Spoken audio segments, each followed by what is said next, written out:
It's 12th century England, and you've just been born. Solid start. Unfortunately, that's the last decision you'll make for yourself for a very long time. Your family is a blacksmith's family. Not noble enough to matter, not poor enough to starve, just skilled enough that everyone respects your dad, and absolutely nobody remembers his name. Your mom holds the house together. Your little sister is already your problem. But don't worry, your dad has a plan. He's not letting you end up at the forge like him, covered in soot, smelling like iron, paid nothing to fix other people's broken things. Nope, you're going into the church. Real power. The kind of life where people actually listen when you speak. He mapped out your whole future without asking you once. Classic. But you can't just walk in. You need connections.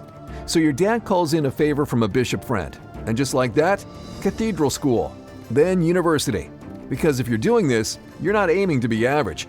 And since you didn't get a say in any of this, you might as well aim high. At university, you try very hard to care about law. You really do. It's just painfully, soul-crushingly boring. Men in robes yelling at each other about words. Then you find medicine. And that's where everything goes wrong. You are obsessed, tearing through every Greek and Arabic medical text you can find. Half of them are so badly translated, they're useless. So you start correcting them yourself, making them actually work.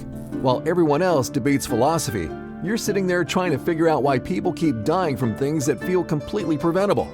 Nobody asked you to do this. You just did it. For fun. And honestly, some part of you already knows exactly where this is heading.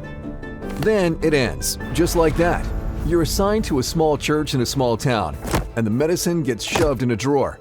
No warning, no transition, just, congrats, here's your routine. Enjoy the next several decades. Every day locks into the same loop. Mass, tithes, sermons. You farm on the side just to survive because every coin from tithes goes straight back into the church. You took an oath of simplicity, and you meant it. You are not here to get rich. Good thing, because you are absolutely not getting rich. But something is very wrong in this town. People are dying. Not dramatically, quietly. Last week alone, 5 people didn't survive their procedures. Dirty blades, unnecessary amputations, surgeons guessing their way through human bodies. And the worst part? You know exactly what they're doing wrong. Every text you corrected is sitting in your head, completely useless, while people die from things that could have been prevented. But you can't touch it. The church made that decision for you. Ecclesia aborta sanguine. The church abhors blood, not your department. So for months, you keep your head down, pray for the victims, follow the rules. Model priest behavior. Spotless. Because every now and then you slip out at night in disguise just to watch a surgeon work. Strictly observing. Totally harmless. Academic interest only. Nothing strange here at all. Then one evening, mid-vespers, there's a furious knock at your door. You open it. 2 men, holding up a third whose clothes are soaked clean through with blood, groaning, barely upright. Before you can say a word, they're already inside. Save us, Father. You tell them you're not a surgeon. They don't move. They've been all over town. No surgeon anywhere. If too much time passes, this man dies. They say it flat, like it's already your problem. For a moment, you just stand there. Then you lead them to your rectory, lay the man on your reading table, tie an apron around your waist, and reach for surgical tools you had absolutely no business owning, but kept as though some part of you already knew this moment was coming. The man has an arrowhead lodged in his stomach. Everything you've read, every surgery you watched in secret, comes rushing back at once. You stuff a cloth in his mouth to muffle the screaming. You work through the night, dim candlelight, one man holding the flame, the other pinning the patient down. It is long and it is ugly, and there are several moments where you genuinely aren't sure it's going to work. But by dawn, the arrowhead is out, the wound is closed, and you send them away before the town wakes up. You clean the room, hide the clothes, change back into your robes, return to Mass. Never again. That's the line. You mean it this time. You really, genuinely mean it. The men come back regularly to thank you. Nobody else in town finds out. You pray, seek forgiveness, resolve to help people the right way, the permitted way. You hold the line for weeks. But this is a small town. People start showing up at your door, one by one, then more. You turn every single one away. Surgery is off the table. That's final. It doesn't matter how much it costs you to say no.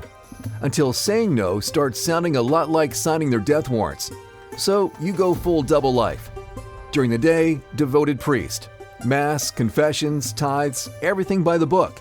At night, secret surgeon, operating out of a small shop in disguise, working only after dark, hiding from both the church and the Surgeons Guild.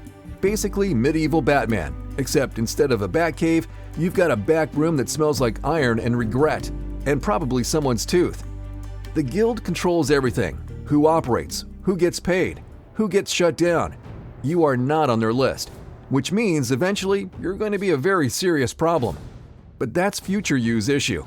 Currently, you genuinely have enough going on right now. At the shop, the work is relentless. Tooth extractions, wound cleaning, bloodletting. Yes, bloodletting. Real medicine. The only medicine. The logic was simple. Your body has 4 humors: blood, yellow bile, phlegm, black bile. Feeling sick? Humors out of balance? The fix? Cut you open and drain blood until someone in the room decides that's probably enough. That's the science. There is no other framework. No second opinion from the future. You believe it too, because everyone does. Some things you still won't touch: bladder stones, tumors, cataracts. The kind where one mistake doesn't leave a scar, it ends the whole story. You know your limits, which, for a secret illegal night surgeon hiding from the church in medieval England, is more self-awareness than most. You even take on apprentices just to manage the load, which, if staying hidden was the goal, is genuinely not a great strategy. But here we are. Then word gets back. The guild knows. They're planning to move. But before that becomes your main problem, a man and his wife walk in one warm night. You look at the woman's wound. You don't need long. The arm has to come off. You give them the warning. This could fail. Mortality rates for surgeries like this are ugly. Your best is not a guarantee, and not even close to one. They agree anyway. When the choice is this or death, nobody shops around. You begin. Technically, it's clean. You've tried everything to manage the pain: herbs, alcohol, every mixture you've ever thrown together. For some patients, it works. Tonight, it doesn't. She is fully conscious for every single second of it, every cut, every movement, every sound. Her husband stands in the corner barely holding himself together. At some point, he stops watching. You don't blame him. You wouldn't watch either. You finish, close the wound, say a short prayer out of habit, and the husband's eyes sharpen. Something almost clicks. His priest, this room, this disguise. Then he shakes his head, lets it go. No way, absolutely not. Then your apprentice comes sprinting in, panic written across his face. You go back to the table. She's not breathing. You check her yourself. Nothing. Gone. The surgery went right. Everything was stable. You go over every single step searching for the mistake. There isn't one. Post-surgical shock. A complication nobody in this century understands or knows how to prevent. But you don't know that. All you know is she's dead, and the husband is still standing in the corner, staring at you. You open your mouth. Nothing comes out. What do you even say? That it went well? That you did everything right? That sometimes people just die on the table and nobody knows why? He doesn't wait to find out. He's gone, straight into the street, straight to the bishop's court. Days later, you're summoned. Questions start simple. Stop being simple fast. The shop, the apprentices, the years of surgeries, every secret laid flat like evidence, which it is, because it's a court. First suspended, then as the full picture comes out, your priesthood is gone, excommunicated from the very church your father sacrificed everything to place you in. All because you couldn't leave medicine alone. He would be devastated, you know that. So you walk to Canterbury, sore feet, long roads, every mile a prayer. Towns ravaged by disease at every stop. You pass wandering barber surgeons along the way, doing the exact same things that used to make you watch in horror. You treat people quietly as you travel, ask for nothing, tell yourself it's penance. Maybe it is. Maybe you genuinely just cannot stop. The obsession that started in a university library over badly translated texts nobody else bothered to read has followed you across half of England, and it is not done with you yet. At this point, you're not even fighting it anymore. You tried that already. You know exactly how it went. The church hears your confession, reviews your case. They forgive you. They don't give you your priesthood back. You settle in a small town you pass through on the way. No title, no position, no guild approval. Nothing with a name you can point to. You practice openly now as a healer, because there is nothing left to protect and no one left to hide from. You tithe what little you earn back to the local church. You ask God for forgiveness every single morning. And every night without fail, someone knocks on your door. Broken, desperate, out of options. Exactly the kind of person you couldn't turn away when this all started.